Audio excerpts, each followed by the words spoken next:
Allez, aujourd'hui on part pour un voyage assez fascinant. On plonge au cœur de notre propre corps. Mais attention, on va oublier un peu les organes qu'on connaît tous pour aller voir ce qui se cache en dessous. Les véritables briques qui nous construisent. On pense souvent à notre corps comme un assemblage d'organes, d'os, mais en réalité c'est bien plus que ça. C'est une architecture hyper complexe qui est bâtie à partir de seulement 4 types de matériaux de base. C'est ça qu'on va explorer ensemble. Alors, le premier de ces matériaux fondamentaux, c'est ce qu'on appelle un tisle. Pour faire simple, il faut l'imaginer comme le textile de base de notre corps. C'est plus complexe qu'une seule cellule, c'est vraiment l'étoffe, le matériau brut qui va servir à fabriquer tous nos organes. Bon, si on continue notre visite de ce corps bâtiment, la première chose qu'on voit, ce sont les murs, la tapisserie. C'est le rôle des tissus épithéliaux. Ils recouvrent absolument toutes les surfaces, que ce soit l'extérieur ou à l'intérieur de nous. L'exemple qu'on connaît tous, évidemment, c'est notre peau. C'est notre première ligne de défense, une barrière faite de plusieurs couches qui protège tout ce qui se trouve en dessous. C'est le tissu épithélial par excellence. Ce qui définit vraiment ces tissus, c'est que leurs cellules sont collées, très serrées, les unes contre les autres, un peu comme un mur de briques bien solide. Elles forment comme ça des feuilles protectrices qui, en plus, se renouvellent sans arrêt. Et un détail super intéressant, elles n'ont pas de vaisseau sanguin. Du coup, pour se nourrir, elles dépendent entièrement du tissu qui est juste en dessous. Et pour les classer, ce n'est pas si compliqué. En fait, on les observe un peu comme du carrelage. On se base sur 2 critères. D'abord, la forme des cellules. Est-ce qu'elles sont plates, cubiques ou plutôt allongées? Et ensuite, le nombre de couches. C'est tout. Et là, c'est l'exemple parfait qui montre que la structure est totalement liée à la fonction. Regardez, dans les poumons, là où les gaz doivent passer très vite, les cellules sont toutes fines, toutes plates. Mais à l'inverse, dans un endroit comme l'œsophage, qui doit résister au frottement, eh bien là, on a un empilement de plusieurs couches épaisses pour une protection maximale. La logique est juste impeccable. Ok, on a vu les revêtements. Mais qu'est-ce qui tient tout ça debout? Qu'est-ce qui donne sa structure au bâtiment? Pour ça, il faut aller voir dans les murs, à la découverte de notre charpente et de notre isolation interne, les tissus conjonctifs. Alors là, c'est tout l'inverse des tissus épithéliaux. Ici, les cellules ne sont pas du tout serrées. Au contraire, elles sont plutôt éparpillées et elles baignent dans une sorte de gel qu'on appelle la matrice extracellulaire. L'image qui me vient, c'est un peu comme des morceaux de fruits pris dans une gelée. Et c'est justement cette gelée, cette fameuse matrice, qui donne toutes ses propriétés au tissu. Elle est faite d'une substance de base, mais surtout, elle est remplie de fibres.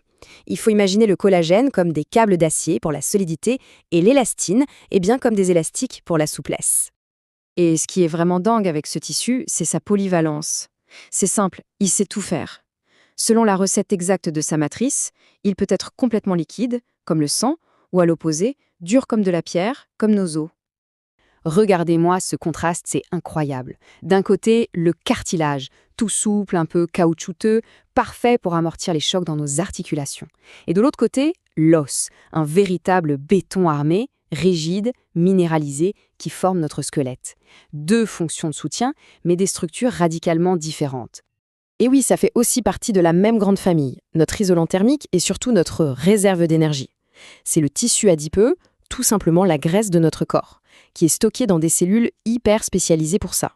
Bon, un bâtiment, c'est bien, mais s'il est complètement statique, ce n'est pas très pratique. Il faut des moteurs, des ascenseurs pour que ça bouge. Dans notre corps, ce sont les tissus musculaires qui jouent ce rôle. Ce sont eux, les moteurs de tous nos mouvements. Alors, des muscles, il y en a 3 grands types. D'abord, le muscle squelettique. C'est celui qu'on contrôle volontairement pour bouger nos bras, nos jambes. Ensuite, le muscle lisse. Lui, on le trouve dans nos organes, comme l'estomac. Il travaille tout seul, sans qu'on y pense.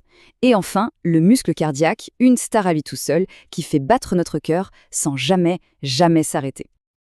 Mais la vraie question, c'est comment ça marche un muscle? Comment ça crée de la force? Eh bien, le secret, il est microscopique. Il se cache dans une structure appelée le sarcomère. C'est le tout petit moteur de base du muscle. Il faut visualiser 2 types de filaments, l'actine et la myosine, qui sont prêtes à glisser l'un sur l'autre. Le truc qui est absolument génial, c'est que quand un muscle se contracte, les filaments eux-mêmes, ils ne raccourcissent pas. Non, non. En fait, ils coulissent les uns sur les autres. C'est un peu comme une fermeture éclair qui se ferme. Et c'est ce simple glissement qui raccourcit tout le sarcomère, et donc, par effet domino, tout le muscle. Et comment on appuie sur l'interrupteur? Comment ça se déclenche? C'est une cascade d'événements assez magiques. Tout commence avec un signal électrique qui arrive d'un nerf. Ce signal, il provoque la libération d'ion calcium dans la cellule. Et ce calcium, c'est la clé qui vient déverrouiller la machine et permettre aux filaments de s'accrocher et de tirer. Alors voilà, on a vu nos briques, notre charpente, nos moteurs. Mais le point crucial à comprendre, c'est que ces matériaux ne travaillent jamais seuls. Tout l'art de notre corps, c'est de les assembler, de les tisser ensemble pour créer des structures qui fonctionnent, nos organes. Le pancréas, par exemple, c'est un cas d'école. C'est une illustration parfaite de cette collaboration. On y trouve du tissu épithélial qui est spécialisé pour produire des sucs digestifs et des hormones. Et tout ça est emballé, soutenu, structuré par du tissu conjonctif. Et ce principe, il s'applique absolument partout. De la peau jusqu'au cerveau, en passant par le cœur, chaque organe est une mosaïque de ces tissus de base. C'est cet assemblage intelligent qui fait que notre corps est bien plus que la simple somme de ses parties. Finalement, comprendre ces 4 tissus, c'est un peu comme avoir la notice de montage de notre propre corps. C'est la clé pour comprendre comment fonctionne, en bonne santé, comme dans la maladie. Et c'est aussi la toute première étape si on veut percer les mystères de phénomènes aussi incroyables que le vieillissement.